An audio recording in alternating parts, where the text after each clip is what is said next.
할렐루야. 자리에 계신 분 인사하겠습니다. 하나님은 참 좋으신 하나님이십니다. 인사하겠습니다. 앞에 계신 사람 인사하겠습니다. 하나님 참 좋으신 하나님이십니다. 영어로 God is good이죠. good. 하나님은 좋으신 하나님. 하나님은 선하신 하나님이시다. 제가 요즘 하나님의 선하심을 많이 느끼고 하나님의 선하심에 대해서 배워가는 그런 시즌을 겪고 있습니다. 오늘 특별히 제가 12월 1월달 함께 우리 연말 연시에 대한 하나님 말씀의 목회 계획을 여호와의 선하심을 맛보아 알지어다라고 하는 주제로 좀 이끌어가고 싶습니다. 그래서 오늘부터 여호와의 선하심을 맛보아 알지어다 해당되는 말씀들 여러분과 함께 나누고 싶고요. 하나님이 얼마나 우리에게 좋으신 하나님이신지, 하나님이 얼마나 선하신 하나님이신지에 대해서 우리가 말씀을 통해서 깨닫고 그 말씀대로 우리 삶에 철저하게 누려지며 살아가는 저와 여러분의 인생 되었으면 좋겠습니다. 요즘에 그 찬양을 제가 많이 불러요. 좋으신 하나님, 좋으신 하나님, 참 좋으신 나의 하나님. 잘 모르시나봐요. 전국 이거 해야 그럼 혹시 이거 괜찮아 아신다면 생각나신다면 순간순간 한번 하나님 좋으신 하나님에 대해서 매일매일 여러분이 한번 노래하시고 예배해 보셨으면 좋겠습니다. 제가 요즘에 지난 화요일부터 그 커피를 좀 배우러 다니고 있어요. 그래서 제가 바리스타 2급 자격증을 이미 우수한 성적으로 그 로스팅과 핸드드립을 배우고 있습니다. 앞으로 우리 교회 사역 가운데 이제 그 카페 사역을 저희가 준비하는 마음으로 언제가 될지 모르겠지만 머지않아 우리 교회 가운데 카페 사역을 하나님 마음 주시고 그것을 좀 준비하는 시간들로 갖고 있는데 속된 말로 좀 빡세요. 그래서 아침에 갔다가 저녁까지 하는데 쉽진 않아요. 되게 재미있어요. 근데 처음에 제가 2급을 이제 자격증 준비를 하고 막 했는데 와서 이제 배우다 보니까 이게 너무 차이가 나더라고요. 제가 그 아침에 하는 시간에 가면 강사분이 나와서 같이 이제 하는데 제가 사실 좀 충격을 받았어요. 충격을. 커피 한 잔, 그분이 이제 전문인이죠. 에스프레소를 딱 뽑아가지고 다 돌려요. 그러니까 그걸 마시면서 그 마신 맛을 가지고 표현을 해야 돼요. 받을 때부터 마지막까지 표현하는데 처음에 제가 너무 웃겼어요. 이제 거기는 저는 이제 2급을 지방에서 하고 왔고 이제 거기는 거기에서 2급을 하셨던 분들인가 봐요. 이 표현을 하는데 처음에 되게 좀 웃겼어요. 처음에 딱 받으면 크레마가 거품이거든요. 에스프레소. 크레마는 저기 시베리아에 있는 호랑이와 같은 혹은 호피의 무늬이며 윤기가 막 나는 것이 정말 그 굵기와 그 흐름이 너무나 아름답고 향은 너티한 향이 나면서 우리 코에 어떠한 자극을 주고 있고 첫 번째 입을 탁 털어넣었을 때 그 느낌이 너무나 부드러워서 입안에 있는 바디감이 아주 미디움 풀 바디, 로우 바디 이런 바디감을 막 주고 그 바디감 속에서 향을 딱 맡으니까 이것은 너티한 향이 처음에 들어왔는데 입에 들어가니까 아주 그 프루티한 열매 냄새가 나면서 제가 하는 얘기는 다 그들이 하는 얘기를 하는 거예요. 지금 막 하면서 냄새가 그런 나면서 굉장히 이게 나중에는 처음에는 쓴맛으로 다가왔다가 점점 입속에서 그 향내가 아주 단맛으로 느껴지는 것이 후미가 아주 뭐라고 하더라? 후미가 기억도 안 나. 후미가 어쩌고 막 표현하는데 처음에 너무 웃긴 거예요 그게. 그런데 자세가 틀려요. 거기 있는 사람들이 이것을 하는데요. 자세가 지금 여러분들 웃기잖아요. 제가 얘기하는 걸 전해주는 것만 웃긴데 자세가 너무 진지하고요. 너무 진지해요. 제가 너무 웃겼는데 너무 진지하니까 제가 감히 웃을 수가 없는 거예요. 근데 정말 저도 모르게 한 주 동안에 계속 빠져들기 시작해요. 저도 막 이 무늬가 호피 무늬이며 바람에 어떤 향이 흐르며 막 이러는데 하는 그 노트가 있어요. 매일 하루에 한 수업할 때 최소한 2잔을 그분이 뽑아줘요. 매번 다른 국가의 뭐 다른 종 이것뿐 아니라 어느 도시에서 나온 뭐 해가지고 원두가 너무 다른 것들을 매번 다른 걸 가지고 마시는 거예요. 그래서 우리가 속된 말로 입 버렸다 여기에요. 다른 거 못 마실 정도. 너무 진지해. 그래서 제가 처음에 야 이거 너무 진지하다. 제가 각자 소개하는 시간에 앞에 나와서 소개할 때 제가 회개했다고 얘기했어요. 회개했다. 너무 커피에 대해서 그동안 내가 너무 이렇게 무시하는 태도가 아니었나 생각이 들 정도. 그래서 2급은 내가 생각해 보니까 기계를 어떻게 다루는지를 배우는 것뿐이었더라고. 이 버튼 누르면 뭐가 추출되고 이 버튼 이 정도였지 이거는 너무 차원이 다른 거예요. 그래서 이거를 계속 하는 거예요. 계속. 그래서 심지어 나중에 로스팅을 하고 하루에 마시는 커피의 에스프레소 잔이 많을 때는 50잔, 80잔까지 마신대요. 저는 이제 오후반까지 다른 것도 하니까 거의 그때는 각오하시라고 얘기하더라고요. 그래서 운동을 많이 해야 된대요. 어지럽고 막 하니까 그런 정도를 해야 됩니다. 근데 그 정도를 마시면 노트가 있어요. 매일 왜 적어요. 근데 적다 보니까 그 맛에 대한 정말 그 음미하기 시작하고 그 맛에 대해서 내가 표현하기 시작하고 그 맛에 대해서 내가 더 많은 것을 느끼려고 노력하니까 정말 내 노트에 쓰여지는 커피의 맛이 다양해지고 그 표현력들이 너무 달라지는 것들을 느끼게 돼요. 한 주만 했는데. 그러니까 진짜 저도 막 너티한 향, 뭐 약간 그 쓰면 뭐 영어 표현으로 아시안 향, 뭐 해가지고 별의별 표현들이 기본적으로 외워야 되는 게 36가지의 표현이에요. 그걸 다 알아야 돼요.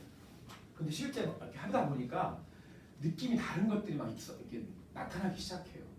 이게 뭐 마셨을 때 이 향미가 오래 가냐, 짧게 느껴지냐부터 해가지고 제가 정말 사실은 문화적 충격을 굉장히 받았어요. 제가 아마 첫날인가 두 번째 나와서 장기사님 얘기할 때 너무 놀라웠다고 막 충격적인 이런 일들이었어요. 제가 그걸 보면서 첫 번째 느낀 건 뭐냐면 야, 우리가 이렇게 신앙에도 진지할 수 있다면 우리가 믿음 생활하는 데 있어서 이렇게 진지할 수 있다면 세상에 있는 사람들이 우리를 그렇게 무시하면서 기독교인들을 무시할 수 있을까? 이런 생각이 들더라고요. 왜냐하면 너무 진지한 거예요.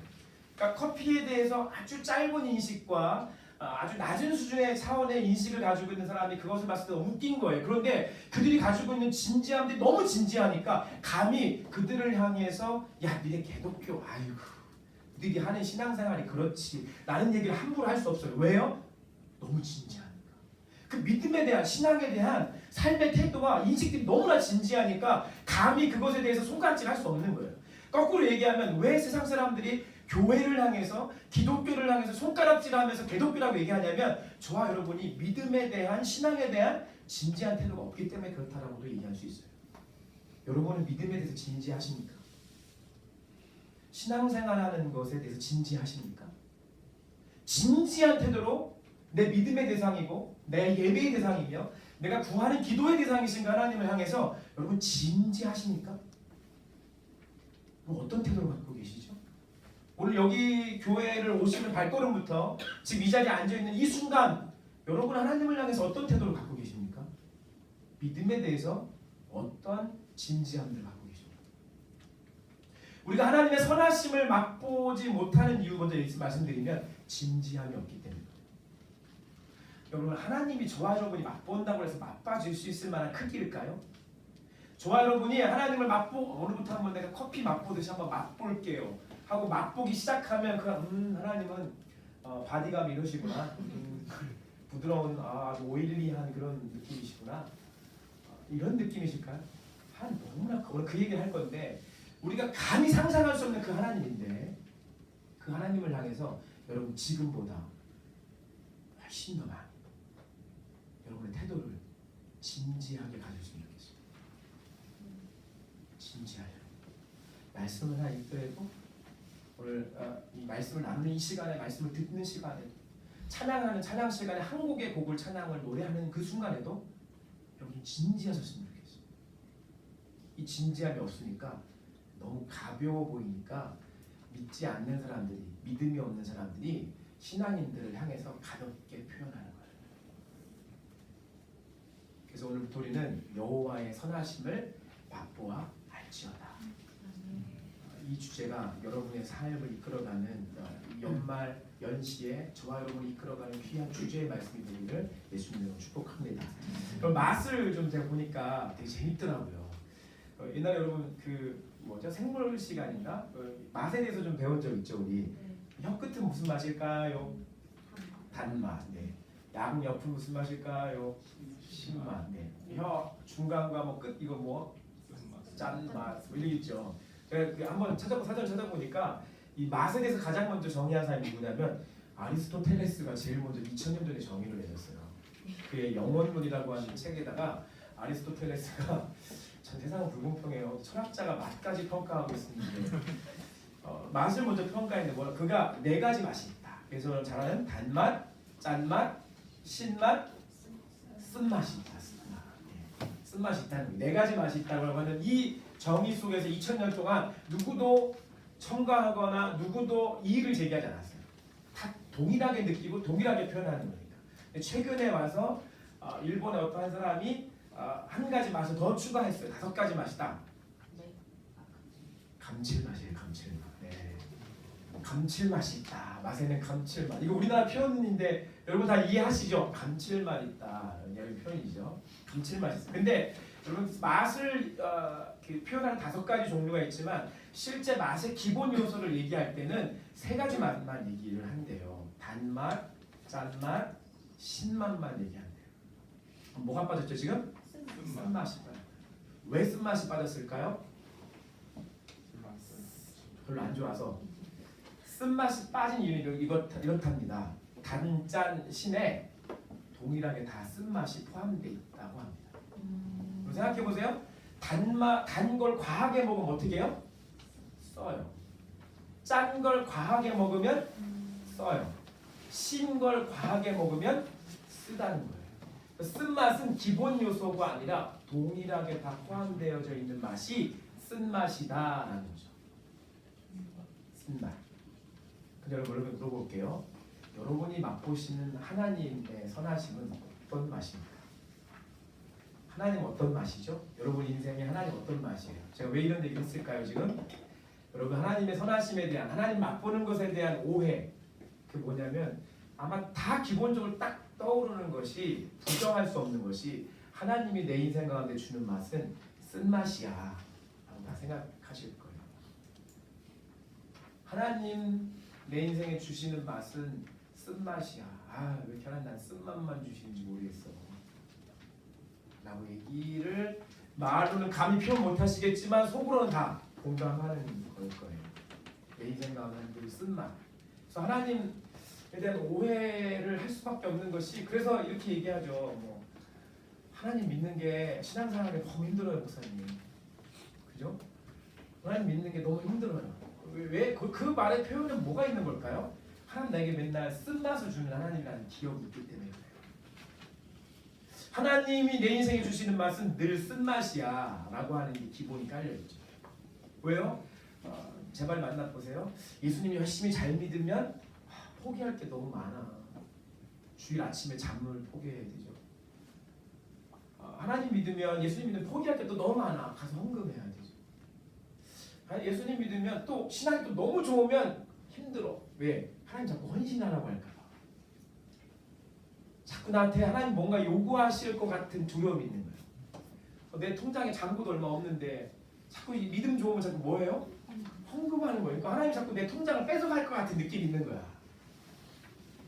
자꾸 하나님이 나를 봉사하고 섬기라고 하고 심지어는 선교지에 가라고도 얘기하시니. 그래서 어떤 애들은 뭐 저기 울산교회가 엊그제 왔다 갔는데 그 중에 단기 선교 갈 수 있는 상황인데 못 가는 애가 있다. 못 가겠다고 얘기하는 애가 있더라고요. 왜 그런지 아세요? 외국 나가면 죽을까 봐. 선교지 갔다가 죽을까 봐. 그런 게 있어요 진짜. 저도 한때는 그런 마음이 있었어요. 선교지 가서 선교하다 나 죽으면 어떡하지? 하나님이 나를 부르셔가지고 헌신시키셔가지고 선교지 가라고 했는데 선교지 가서 나 죽으면 어떡하지? 그러니까 우리가 기본적으로 하나님이 내게 주시는 맛은 쓴맛이라고 하는 저와 여러분이 아주 깊은 그 내면에서부터 인정할 수밖에 없는 이 맛이 있다니까요. 하나님은 내게 늘 쓴맛 주시는 하나님, 내게 더 많은 걸 요구하시는 하나님, 헌금을 더 하라고 하시는 하나님, 봉사를 더 하라고 하시는 하나님. 잠을 일자고 기도하라고 하신 하나님, 선교지를 가라고 하고 막 헌신하라고 하고 그 막 죽음의 위협과 강도의 위협에 도사리는 그곳에 날 자꾸 보내시는 하나님, 그래서 하나님을 더 믿으면 신앙이 더 좋아지면 안 될 것 같은 그런 두려움이 우리 삶의 사실 내면 안에 있다는 사실에 대해서 인정할 수밖에 없는 거죠. 혹시 여기 이번에 단기 선교 가면 목사님 부족 들어가서 하룻밤 잔다고 그랬는데 갔다가 나 죽으면 어떡하지? 해서 혹시 단기 선교 헌신 못 하시는 분 계십니까? 걱정하지 마세요. 하나님이 여러분들을 순교시키지 않으세요. 죄송해요. 좀 이렇게 표현 강하게 좀 표현하기 어른들 계시는데 니까지 것들을 하나님 순교의 단역으로 올리시지 않으세요. 걱정하지 마세요. 니까지 것들을 절대로 하나님이 그렇게 순교자의 최고의 하나님 나라의 그 면류관을 허락하지 않으세요. 걱정하지 마세요. 안 죽어. 아무나 선교하러 가서 순교하지 않아요. 하나님 특별히 정한 또 그 순교를 통해서 순교의 피를 통해서 하나님 이루시기 원하시는 하나님 놀라운 일들이 하나님이 예비되고 계획. 또 이러니까 또 신앙 좋아지면 안 되겠다. 신앙 좋아지면 나가서 순교시키고 나 순교시키. 걱정하지 마. 기독교 역사 안에 그런 사람들 여러분 같은 저와 여러분 같은 이런 코흘리게 믿음 가지고 있는 사람들에게는 절대 그러지 않으세요. 걱정하지 마세요. 하나님 여러분 통장에 별로 관심 없어요. 걱정하지 마세요. 하나님 자꾸 내 통장에 있는 뭐 이거 재정 뺏어갈 것 같은 그런 됐어. 하나님 그렇게 여러분들 그걸 원하지 않으세요. 근데 우리가 이런 인식을 갖고 있다는 거예요. 너무나 잘못된 인식이죠. 여러분 이 인식은 제가 오늘 여호와의 하나님의 선하심을 맛보아 아는 것에 대해서 이해하려면 마치 개론 시간과 같이 우리 사람을 이해해야 되는 것들이 좀 필요합니다. 그것은 제가 뭐 자주 말씀도 드렸는데 데살로니가전서 5장 23절부터 한번 읽어볼게요. 시작. 평강의 하나님이 친히 너희를 온전히 거룩하게 하시고 또 너희의 온 영과 혼과 몸이 우리 주 예수 그리스도께서 강림하실 때 뜨겁게 보존되기를 원하노라. 네, 히브리서 4장 12절 말씀 읽어볼까요? 시작. 하나님의 말씀은 살아있고 활력이 있어 좌우의 날에서 어떤 검보다를 예리하여 몸과 영과 및 관절과 골수를 찔러 쪼개기까지 하며 또 마음의 생각과 뜻을 판단하나니. 사람의 몸에는요 세 가지로 구성되어 있습니다. 이것은 각각 개체로 생각할 수 없는 하나입니다. 마치 똑같진 않지만 성삼위 하나님이 한 분이시듯이 홍정표라고 하는 존재 자체를 한 명을 표현할 때는 나의 영과 혼과 몸을 하나로 넣고 얘기해야 되지 보이는 껍데기만 가지고 홍정표다라고 얘기할 수 없는 거예요. 여러분 하나님의 선하심을 맛보아 안다라고 하죠. 하나님은 어떤 하나님이시죠? 하나님은 영이세요. 영. 하나님은 영이에요. 영이신 하나님을 맛보는 것은 우리의 어떤 기관이죠? 맛보는 거 감각이니까 혼이죠. 되게 이 말이 너무나 좋고 멋있는 말이지만 좀 분류해서 생각해보면 구분해보면 참 신묘막측한 얘기예요. 영이신 하나님을 우리의 혼이 혼적으로 맛본다라는 의미예요. 그러니까 이게 앞뒤가 논리적으로 맞지 않는 얘기예요. 전혀 다른 세계의 물질을 우리가 지금 혼이라고 하는 것이 영을 맛본다. 이거 말이 안 되는 얘기거든요. 근데 성경은 그게 여호와의 선하심을 맛보아 알라고 얘기하는 거예요. 우리 안에 영, 속사람이라고 얘기하는 영과 혼과 몸이 있는데요. 오늘 지면이 연합되지 않아서 성경을 다 찾아드리지 못했지만 창세기 2장 7절 말씀에 보면 여호와 하나님이 땅의 흙으로 사람을 지으셨어요. 이거 뭐야? 우리의 몸을 만지신 거죠. 그 코에 생기를 후 불어넣었더니 그때 비로소 사람이 생명, living soul, 살아있는 저처럼 일어나가지고 살아 움직이는 자가 존재가 된 거예요. 여러분, 이 성경에서 특히 이제 우리 한국 성경에서 이 혼과 영과 몸에 대한 번역이 굉장히 모호해요. 모호한 이유는 뭐냐면 아직까지 우리가 그런 이해를 명확하게 하고 있지 못하다는 뜻이기도 하고요. 그래서 번역하는 가운데 굉장한 많은 차이를 일으켜요. 그 중에 많은 차이를 일으키는 게 뭐냐면 혼이라고 하는 거예요. 혼이라고 하는 것을 번역을 어떻게 해야 되는지 몰라서 저와 여러분이 특히 한국교회가 고전처럼 갖고 있는 개혁성경, 개혁개정성경에서는 특히나 혼이라고 하는 부분들이 굉장히 번역이 모호하게 되어 있어요. 그래서 원어적인 것들을 많이 따져가지 않으면 그 말 자체를 이해하기 참 힘들고요. 그리고 성경에서 그것을 아주 명쾌하게 야 A, B, C 이거야 라고 딱 떨어져서 설명하지 않기 때문에 상당히 이것을 접근하는 것도 조심스럽고요. 또 어느 한 목회자나 어느 한 신학자가 이거야 라고 정확히 정의하기도 힘든 부분이에요. 그러나 제가 넘치는 교회를 담당하고 있는 제가 그동안 배우고 노력하고 묵상하고 그리고 이렇게 적용하는 것이 가장 우리 교회 안에서는 현명하겠다라고 하는 것을 여러분께 말씀드리고 싶어요. 그러니까 어디 가서 우리 목사님 이랬기 때문에 이거야 라고 얘기하면 제가 어디 가서 이렇게 나중에 잡혀갈 수도 있으니 우리 교회 안에서 좀 잘 들으시고 이해하셨으면 좋겠습니다. 여러분 사람이 영이 있다라고 하는 사실은 존재 자체적으로 내 안에 어떤 독립된 개체로서의 영이 내 안에 있다라고 하는 표현은 적절하진 않아요. 왜냐하면 영이라고 하는 것은 내 스스로가 독립적 존재의 개념으로 존재하는 게 아니라 영이라고 하는 것은 항상 의존적이에요. 누구에게 의존적일까요? 하나님에게 의존적이에요. 우리의 영은 철저하게 의존적인 영이에요.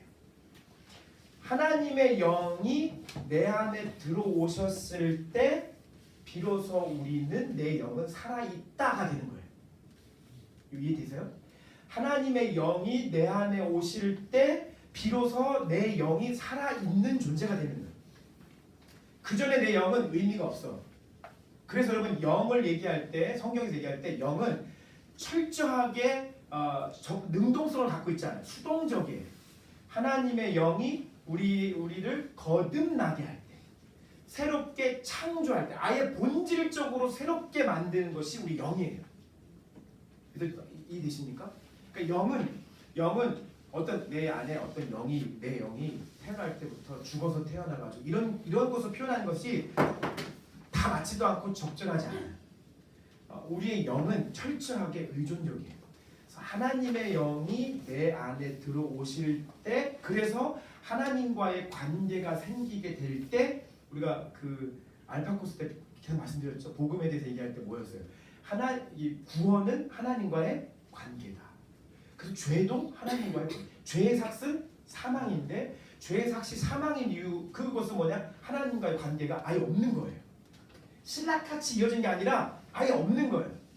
그 상태가 죽은 상태예요. 그러니까 우리의 영이 하나님과 아무런 상관이 없으니까 죽어있는 존재라고. 근데 어때요? 지금 내 존재는 숨을 쉬어요? 안 쉬어요? 숨을 쉬고 움직이고 행동할 수 있어요. 믿지 않아도. 하나님의 영이 거하시지 않아도 다 움직여요. 활동해요. 그래서 실제 참 재밌는 말씀이 뭐냐면, 성경에 사람이 죽었을 때 표현을 뭐라고 표현하냐면, 여러분 특별히 사도행전 5장 5절에 가면 아나니아와 삽비라 혹시 기억하십니까? 그 아나니아 삽비라가 돈을 이렇게 했죠. 그래가지고 나중에 그게 죽었죠. 그때 표현을 뭐라고 하냐면, 아나니아가 이 말을 듣고 엎드러져 혼이 떠나며, 혼이 떠났다. 또 구약 성경에 가면은 그 창세기 말씀에 보면 야곱의 부인 라헬 있죠. 야곱 사랑하는 라헬 죽을 때 그가 죽게 되어 그의 혼이 떠나려 할 때에 아들의 이름을 베냐민이라 졌다 이렇게 얘기합니다. 그러니까 사람이 죽을 때 표현을 영혼이 떠났다고 표현하자고 성경에서 뭐라고 해요? 혼이 떠났다. 그러니까 혼이 우리 안에 있으면, 그러니까 우리가 사람이 죽게 된다는 것은 혼이 떠났다는 얘기예요. 왜? 영이 하나님과 아무런 상관이 없으면 영은 내 안에, 그 믿지 않는 존재 안에 영은 없다고 보는 게 오히려 맞는 표현에 가까워요. 없는 거예요, 없는 거. 하나님과 아무런 상관이 없으니까. 그러니까 영이라고 하는 존재는 하나님과 상관할 때만 의미가 있고, 하나님과 상관될 때만 뭐든지 표현이 돼요. 성경에 보면 그래서 우리가 하나님의 영, 성령을 얘기할 때와 우리 안에 있는 영을 얘기할 때 단어가 똑같아요. 다르지 않아요. 하나님은 영이시니 예배하는 자가 영과 진리로 예배할지니라 할 때, 하나님은 영이시나 할 때 그 영과 예배하는 자가 영과 할 때 그 영이 똑같은 영이에요. 그래서 이거를 두 가지로 제가 표현하는데, 하나님의 영으로 말미암아 내 영이 하나님을 예배한다라고 표현할 수도 있지만, 이 말은 동시에 무슨 말이냐면, 하나님의 영이 내 안에 계시지 않으면 나는 내 영은 아무런 의미가 없다는 얘기예요. 그래서 여러분 이것에 대해서 우리가 이해를 갖기 시작하면 중요하게 떠오르는 한 가지 대두되는 게 뭐냐면 혼이라는 거예요. 영은 철저하게 의존적인데 혼은 저와 여러분이 능동적으로 이끌어갈 수 있는 분야가 바로 혼이라는 것입니다. 혼이라고 하는 것이 우리가 생각하는 것보다 상당히 많이 모호하게 잘 모르면서 성경을 읽거나 어떤 그런 우리의 인간에 대한 영적인 관점들을 가지고 있기 때문에 상당히 혼이라고 하면 좀 멀리 있는 얘기 같아요. 근데 여러분 한국말에도 혼이라는 건 굉장히 가까운 얘기예요. 재민이 어제 부모님한테 혼났니? 안 혼났지. 그때 혼났니 할 때 혼이 뭐예요? 그 혼이에요. 아, 나 누구한테 혼줄 났어. 그때 그 말이 혼이에요. 그 똑같은 말이에요. 우리나라는 얼이라는 얘기죠. 얼. 이거 뭐예요 이거? 얼굴이죠. 얼굴 뜻이 뭐예요? 얼을 담은 그릇 같은 이런 얘기죠. 얼을 담고 있다. 여러분 여러분의 얼굴을 보면 여러분이 어떤 얼을 갖고 있는지가 보인다는 얘기. 표현이 얼굴이에요. 얼굴. 우리가 사실 혼이라고 하는 것은 굉장히 우리 삶에 밀접한 관계가 있어요. 예수님 믿지 않는 자들도 영하고 상관없으니까 혼에 대한 이해가 참 많다는 뜻이에요. 이 혼에 대한 이해가 없으면 우리가 하나님을 선하심을 맛보아 아는 것에 대해서 상당히 제약을 느낄 수밖에 없습니다. 다시 말해서 맛보는 것은 우리의 혼이 맛보는 것이에요. 혼은 뭡니까? 내 안에 의지, 내 안에 감정, 내 안에 생각. 이게 우리의 혼이죠. 왜 예수 믿는 것이 참 힘들까? 그 이유는 뭐냐면 내 혼이 철저하게 신앙이라고 하는 것을 육적인 이해를 가지고 생각하기 때문에 그렇습니다. 방금 얘기했듯이 내 혼이 신앙생활하는 것은 헌금생활하는 것이고 신앙생활하는 것은 내 시간을 드리는 것이고 신앙생활한다는 것은 내 삶의 어떠한 부분들을 포기해야 돼. 이런 육적인 접근으로 혼이 이해하기 때문에 신앙생활 이꼬로 참 힘든 거야 라고 이해한다는 것입니다. 근데 여러분 우리 혼은요, 하나님이 원하시는 혼은요 그쪽으로 사용되는 것이 아니라 이 혼을 영적인 것으로 혼을 접목시키셔야 돼요. 우리 믿음의 사람들은 이게 너무나 중요해요. 여러분 신약성경을 보면 그래서 뭐라고 얘기하냐면 우리의 혼이 구원받아야 된다라고 하는 표현이 있어요. 우리의 혼이 새롭게 돼야 된다는 표현이 있고요. 우리의 혼이 소생케 돼야 된다는 표현이 있어요. 여러분 시편 23편 3절에 보니까 이렇게 얘기하죠. 시작. 내 영혼을 소생시키시고 자기 이름을 위하여 의의 길로 인도하십니다. 로마서 12장 2절. 너희는 이 세대를 본받지 말고 마음을 새롭게 함으로 변화를 받아 하나님의 선하시고 기뻐하시고 온전하신 뜻이 무엇인지 분별하도록 하라. 구약에 있는 소생시키시고와 신약에 있는 마음을 새롭게 하라고 하는 단어는 똑같은 단어예요. 근데 여기 이 단어는 무슨 뜻이냐면 그 회복하다, 재건하다, 새롭게 하다는 뜻이에요. 한 번만 다시 한번 말씀드릴게요. 영은 아예 재창조가 되는 것이고요. 영은 아예 새롭게 태어나는 것이에요. 그 중생이라고 얘기하고 영어를 born again이라고 얘기하죠. 아예 존재 자체가 새롭게 태어나야 되고 재창조가 돼야 되는 것이 영이라고 한다면 우리의 혼은 우리의 마음은, 우리의 생각은, 우리의 의지는 회복돼야 되는 것이고 재건돼야 되는 것이고 새롭게 돼야 되는 것이에요. 그러니까 여기에는 뭔가 변화를 얘기하는 것이지 질적으로 아예 재창조되거나 아예 새롭게 뭔가 물질적으로 태어나야 되는 것이 아님을 얘기해요. 그래서 우리가 혼은 쉽게 얘기해서 따라합시다. 혼은 나의 의지에 의해서 변할 수 있다. 혼은 우리가 가지고 있는 의지와 어떠함에 의해서 변할 수 있는 것이 우리 혼입니다. 이 자리에 여러분 계시는데 예배에 집중하려고 열심히 노력해요.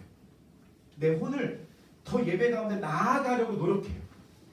감정적인 노력도 하고 생각적인 노력도 하고 의지적인 노력을 해서 하나님의 예배 앞으로 더 나아가려고 노력해요. 그게 뭐예요? 내 혼이 새롭게, 내 마음을 새롭게 하고 내 생각을 새롭게 하고 내 의지를 새롭게 해서 하나님의 예배 앞으로 더 내가 나가야겠다 라고 하는 새로운 마음, 그게 바로 혼이라는 거예요. 이 혼은 너무나 중요해요. 이런 영적인 것에 우리가 우리의 혼을 담기 시작하면 우리의 삶이 누려지는 하나님의 나라는 비교할 수 없는 하나님의 나라가 되기 시작하는 거예요. 제가 지난주에도 필리핀의 안 좋은 소식 여러분에게 전해드리면서 우리의 마음과 생각을 다스리는 연습을 하자라는 얘기를 다시 한번 말씀드렸죠. 이것을 꼭 해야 되는 이유가 바로 여기에 있습니다. 우리의 혼의 방향성을 제대로 잡는 거예요. 이 방향의 크리크를 명확하게 하지 않으면 우리가 예배하는 데 있어서 하나님을 찾는 데 있어서 신앙의 본질을 찾아가는 데 있어서 전혀 다른 생각을 하게 될 수 있기 때문이죠. 다시 말하면 여러분 믿음 생활하는 것이 자꾸 우리가 육적인 생각을 가지고 믿음 생활을 생각하면 우리의 신앙은 계속해서 힘들어져요. 근데 우리의 혼을 계속해서 영적인 하나님 나라로 크리크를 수정하고 그렇게 나아가면 우리의 혼이 달라지기 시작해요. 자, 오늘 본문의 말씀에 다윗이 사무엘상 21장 말씀에 보면 인생에 쓴맛도 이런 쓴맛이 없습니다. 너무나 잘 나가던 장군이었습니다. 다윗은. 그 장군 다윗이 지금 사울이라고 하는 한 자기 장인어른에 의해 쫓겨다니고 있어요. 쫓겨다니고 있는 상황 속에서 어떤 일이 있었냐면 이 블레셋이라고 하는 나라에 가가지고 블레셋은 누구냐 어디 나라냐면 다윗이 어떻게 했어요 옛날에? 물맷돌을 던져가지고 골리앗을 넘겼던 그 나라예요. 그 나라에 가가지고 자기가 사울에게 쫓겨가지고 피난 간 나라가 블레셋이에요. 여기 나온 블레셋의 왕을 아비멜렉이라고 불러요. 마치 그 애굽의 이집트의 왕을 파라오라고 부르는 것처럼 이거는 보통 명사예요. 고유 명사예요. 고유 명사. 그래서 이 아비멜렉 앞에 갔는데 야, 이 다윗 이거 옛날에 우리 골리앗 죽였던 걔 아니야? 사울이 죽은 사람은 천천히요, 다윗이 죽은 사람 만만, 우리 민족을 만 명 이상 죽였다라고 표현할 정도로 그 다윗 아니야? 라고 얘기하고 있는 거예요. 그럴 때 다윗이 위기감을 느끼고 정말 인생의 수치심을, 정말 남자 중에 상남자인 이 다윗이 인생의 수치스러운 장면을 갔어요. 뭔지 알아요? 미친 채 하는 거예요. 근데 적당히 미친 채 하면 다 알아채니까 어떻게 해요? 침을 흘리기 시작하는 거예요. 여러분 남자들 군대 가면 화생방 체험하면 이게 나오죠? 뭐 구멍을 통해 물이 나오면 그걸 다 하고 있는 거지. 다윗이 고의로 일부러 미친 채 하면 침을 질질 흘리며 좀 더 세부적으로 가서 벽에 가가지고 벽을 긁기 시작해요. 그러니까 그 왕이 제가 그 다윗이냐? 야, 어떻게 미친놈을 나한테 데리고 왔을 때 내보내! 해가지고 거기에서 그 위기를 모면하고 나오면서 쓴 시가 10편 34편이에요.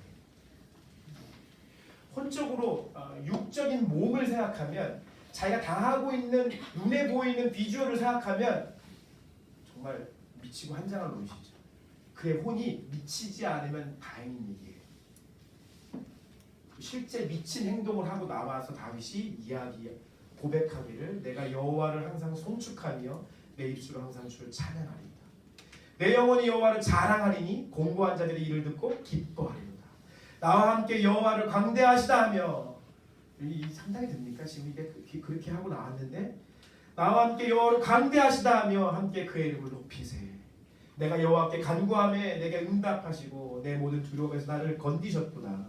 그들이 나를 앙망하고 광채를 내었으니 그들의 얼굴은 부끄럽지 아니하다.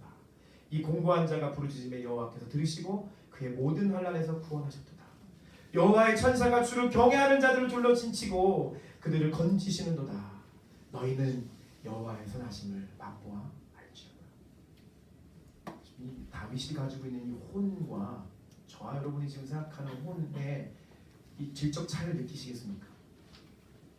다윗의 혼은 우리가 일반적인 눈으로 봤을 때 제정신이 아니에요.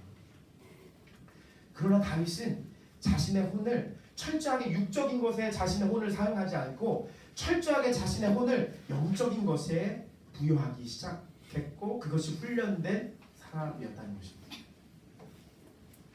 그럼 혼을 훈련한다고 하는 것은 굉장히 중요해요. 제가 요즘 여호와의 선하심을 맛보고 있다고 말씀드렸잖아요. 지난주에도 말씀드렸다시피 하나님은 참 좋으신 하나님이시죠? 여러분 인생에 참 좋으신 하나님 맞습니까? 하나님 정말 좋으십니까? 그 하나님이 좋으신 하나님이 주시는 모든 것은 다 좋은 것이라고 믿으십니까? 죄송해요. 이렇게 물어볼게요. 우리 결혼하신 분들이 좀 제가 오늘 물어보겠습니다. 하나님이 여러분의 남편을 여러분에 주셨는데 한 좋은 걸 주셨죠? 우리 저기 아내분들에게 여쭤볼게요. 아니 남편분들에게 여쭤볼게요. 여러분의 아내를 주셨는데 좋으신 하나님 여러분에게 보내주신 그 아내는 여러분에게 좋으신 하나님이십니까? 좋으신 분을 보내주셨죠? 네. 아멘 할렐루야.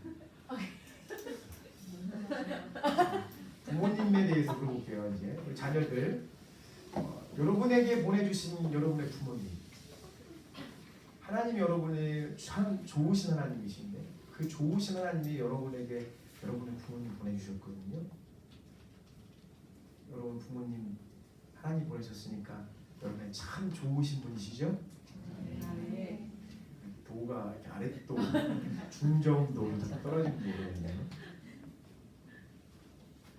실제 우리가 가만히 하나 둘씩 카운트해 보면 우리가 하나님을 좋으신 하나님이라고 얘기하지만 우리의 입에서는 좋으신 하나님 얘기하지만 우리 진짜 내 생각과 마음과 의지와 감정 속에서 하나님은 여전히 나에게 쓴맛만 주신 하나님이라는 사실이 여전히 농후하게 남아있다는 사실에 대해서 인정해 봤으면 좋겠습니다.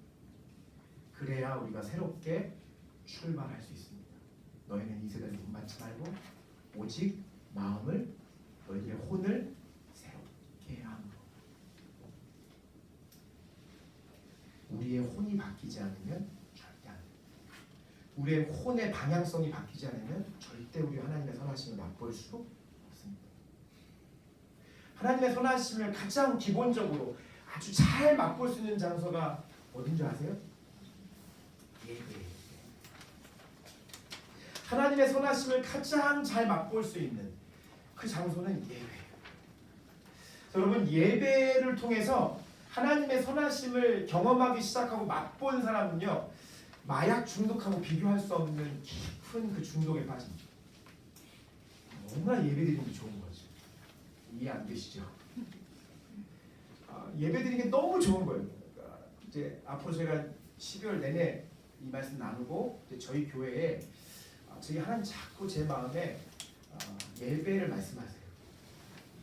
새롭게 시작하는 우리 교회의 시즌은 예배의 시즌이 될 거예요. 이전과 같지 않은 새로운 차원의 예배가 열릴 거예요. 이럴 땐 진짜 여러분의 혼이 진짜 아멘 하셔야 되는데 새로운 차원의 예배가 열리게 될 거예요. 그럼 우리 혼이 바뀌어야 돼요. 혼이 안 바뀌고는 우리의 이 예배 시간 가운데 여호와의 선하심을 맛볼 수가 없어요. 그냥 우리 입술에서만 머무는 하나님의 선하심이에요.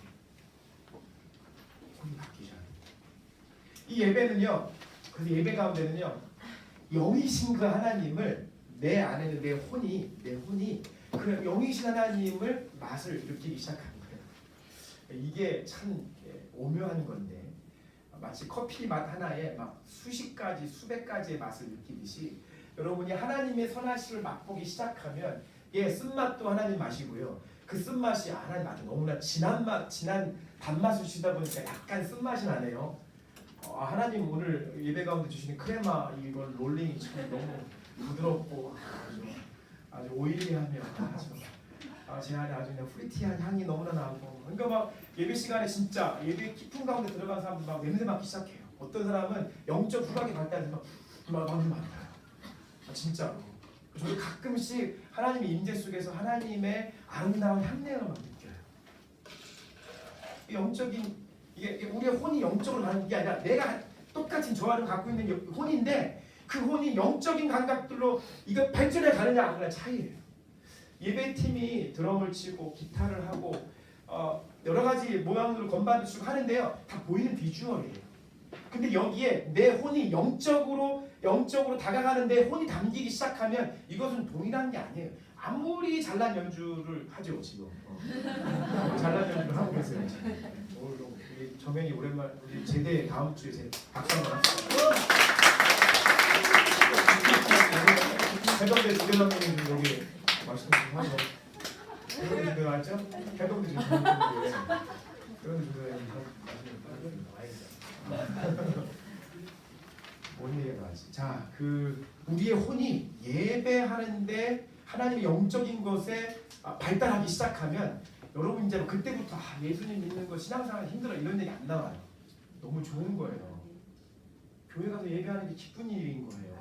그래서 오면 여러분의 오감으로 영적인 오감으로 하나님 만나는 거예요. 하나님의 음성을 듣고 하나님의 냄새도 맡고 하나님의 보이는 막 느껴지기 시작해요. 눈에 보이는데 육적인 눈에는 안 보이죠. 보이기 시작.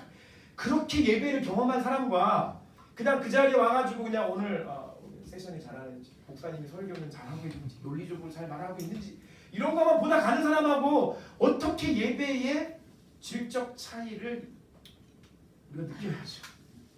예배를 정말 깊이 있게 드려서 그 하나님의 선하심을 맛보아 아는 사람은요 다윗과 같이 내 삶의 환경이 지금 어떠하든지 인생의 참혹한 순간에 여기 지금 다윗보다 더 참혹한 인생의 절망감을 느끼거나 다윗처럼 인생의 수치감을 느낀 사람이 어디 있겠어요? 우리 여기 있는 사람 중에 그런 와중에 있는 다윗이라 할지라도 그 자리를 나오면서 그의 혼이 하나님과 그의 혼이 하나님과 연결되는 그 영으로 말미암아서 하나님 앞에 예배하는 거예요. 여호와를 항상 송축하며 내가 주를 항상 찬양합니다. 야 여호와의 선하심을 맛보아 알지어다 라고 선포하는 거예요. 저는 이 고백과 선포가 저 여러분의 고백이요 선포가 되시길 예수님으로 축복합니다. 아멘. 할렐루야. 아멘. 우리가 한 가지 주의할 점이 있어요. 사탄은 영적인 존재예요. 사탄은 몸이 없어요. 육신이 없죠. 사탄은 사람의 몸을 좋아해요. 조금 깨름직한 얘기인데 사탄은 프레쉬를 좋아해요. 그래서 악한 영은 사람의 몸속에 들어가고 싶어요. 근데 하나님의 성령이 우리 안에 거하시면 우리의 영을 터치할 수 없어요. 그 전에 하나님과 우리 영이 연결되지 않았을 때는 죄만 있어요. 그래서 사탄이 마음대로 자기가 그 죄를 충동질해서 마음대로 우리를 조정하기도 하고 조정하다가 하나 조정되고 두 개 조정되고 서로 사람이 혼적으로 사단과 합의가 되면 그때는 사단이 아예 집을 짓고 사는 거예요. 그래서 아예 나중에는 그 사람의 혼까지도 부여잡고 마음대로 놀리는 이거를 우리가 흔한 말로 귀신 들렸다 얘기하는 거예요. 사단은 인간의 몸속에 들어가면 굉장히 좋아요. 그래서 예수님이 거라사에 귀신 들린 사람을 내쫓을 때 사단이 뭐라고 부탁해요? 저기 있는 돼지 몸속에도 들어가게 달라. 왜냐하면 영이니까 껍데기를 갖고 싶은 거예요. 그래서 껍데기에 들어가길 좋아해요. 그래서 우리가 혼에 대한 이해를 가질 때 사단이 우리 안에 들어오는 것을 막을 수 있는 거예요. 우리가 이 혼을 사단이 좋아하는 것에 크리크가 맞춰지면 사단이 그것을 타고 우리 몸에 들어오게 되는 거예요. 이 영적인 원리예요. 그래서 우리의 혼이 사단이 들어오고 있는 이 통로를 열어주는 것이 아니라 하나님의 영이 우리 안에 거하시는 통로로 삼을 때 우리가 진정으로 하나님을 예배하는 존재로 서게 되는 거예요. 할렐루야. 여러분의 혼을 사단에게 절대 빼앗기지 마시길 축복합니다. 사단에게 빼앗기는 길이 있는데요. 잘 생각해 보세요. 제가 예전에 한번 사탄교가 있는데 사탄교가 가지고 있는 사탄경 1장 1절이 뭐라고 말씀드렸죠? 내 인생의 내 삶의 주인은 나다. 사단이 가장 잘 사용하고 있는 무기 그리고 우리가 아무리 우리의 영이 하나님하고 지금 친밀한 관계에 있어도 이것이 한 번에 송두리째 무너질 수 있는 죄의 길이 있어요. 그게 뭐냐면 교만이에요.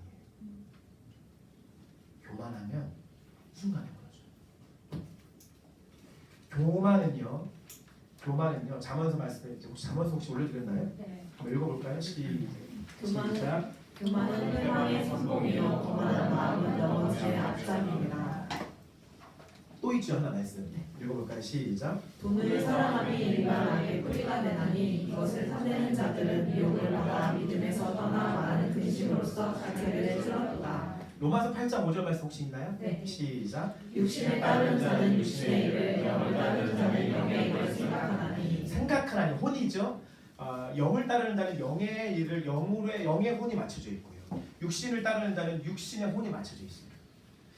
이 혼을 사단이 갉아먹기 위해서 자기가 소유하기 위해서 교만이라고 하는 것을 내어놔요. 그럼 창세기 4장 말씀에 보면 창세기 3장 말씀에 보면 죄가 이 땅에 들어올 때 사단이 사람을 어떻게 무너뜨렸죠? 교만함에서. 야, 네가 이거 먹으면 하나님과 같이 될 걸? 하나님과 같이 돼. 이게 뭐야? 교만이에요. 여러분, 교만은요 굉장히 무서운 거예요. 교만은 너무 무서워요. 저도 목회자로서 여러분 앞에 서는 리더자로서 제가 가장 많이 경계하는 것은 교만이에요. 교만하면 사단이 제일 강력하게 역사할 수 있는 무기예요. 근데 여러분, 인간을 가장 교만하게 하는 게 뭔지 아세요? 돈을 사랑하는 거예요. 돈을 사랑함이 일만하게 뿌리가 된다는 거예요. 돈 말고, 돈이 죄가 아니에요. 돈을 사랑하는 것이 일만하게 뿌리가 돼요. 뿌리, 교만. 돈을 사랑하는 것이, 여러분, 돈을 많이 갖고 있는데 그 돈이 죄 짓는 도구는 뭐 할 거예요? 돈은 많은데 가정이 파괴되면 뭐 할 거예요? 돈 많은 남자 만났는데 결혼 생활이 그지 같으면 뭐 할 거예요? 돈을 사랑함이 일만하게 뿌리가 된다. 이것은 이 성경 말씀이 디모데는 쓰여질 때 자본주의 사회 아니에요. 자본주의 사회 아니었다고요. 죄의 역사가 시작함과 동시에 만모니즘, 돈의 역사도 시작되는 거예요. 사단은 계속해서 이 땅에 눈에 보이는 돈의 사랑함에, 돈의 쾌락에 취하게 만들어요. 돈을 사랑하니까 범죄하게 하고, 돈이 생기니까 범죄하는 도구를 쓰게 만들고, 돈이 생기니까 교만하게 만들고. 저는 여러분이 하나님을 사랑하시길 축복합니다. 하나님을 사랑하면요, 돈을 사랑하는 게 아니라 하나님을 사랑하게 되면 돈을 내가 사랑하는 하나님을 위해서 사용하게 되는 거예요. 우리 마음에 두 주인을 섬길 수 없어요. 저는 여러분이 돈 많이 벌으셨으면 좋겠습니다. 할렐루야. 우리 교회 좀 11조 좀 많이 하셨으면 좋겠습니다. 지난주보다 이렇게 많이 오신 거 보니까 역시 내가 약이라고 한마디 뭘 했더니 열심히 정신 차리시고 아름다우신 분들 잘 나오셔서 감사하네요. 다음 주에 또 우리 정은선 전도사님 이제 정식으로 부임하셔서 하게 되실 것이고, 교회도 교회를 운영하다 보면, 이 조직이라는 것을 운영하다 보면 돈이 필요하죠. 그래서 우리가 제가 금요일에도 얘기했지만 1년의 예산을 교회에서 세울 때 어떻게 세우는가? 보통 교회에서는 전년도에 우리 교회 11조 수입이 얼마였고 감사원 수입이 얼마였고 얼마 수입에 있으니까 이번에 내년에도 우리 교회 수입과 지출 이렇게 잡자.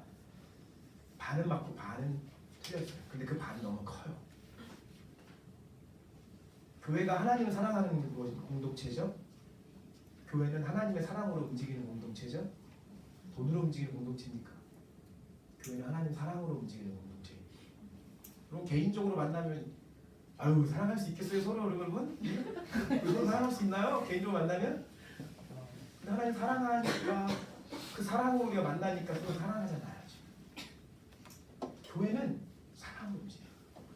그래서 교회가 1년을 계획을 세우고 1년의 예산을 세울 때 하나님 너무 사랑하니까 그 하나님의 사랑 속에서 하나님이 우리에게 말씀하시는 것이 있으니까 그것을 하기 위해서 계획을 세우다 보니까 하나님 사랑하기 때문에 이걸 해야지, 선교를 가야지, 단기 선교 가야지. 그러니까 우리가 그거에 합당한 예산을 세우는 거예요. 우리 하나님 예배하는데 더 하나님 너무 더 잘 예배하고 싶으니까 건반을 좀 바꿔야 될 것 같아서 건반을 바꾸는 거예요.